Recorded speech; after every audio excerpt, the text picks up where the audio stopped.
मेरे गिरोह में काम करोगे।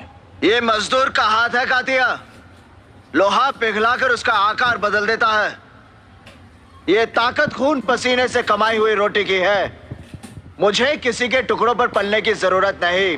कीड़े मकोड़ों की तरह गली में रेंगने से बेहतर है यहां मर्दों में रहो, शेर की तरह।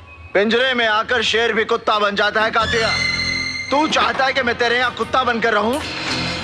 तू कहे तो भौंकूं, तू कहे तो काटूं। ऐसा ही समझो।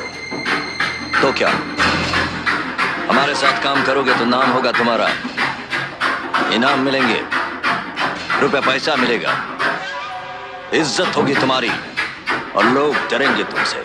डराकर लोगों को वो जीता है जिसकी हड्डियों में पानी भरा होता है। मर्द बनने का इतना शौक है तो कुत्तों का सहारा लेना छोड़ दे कातिया।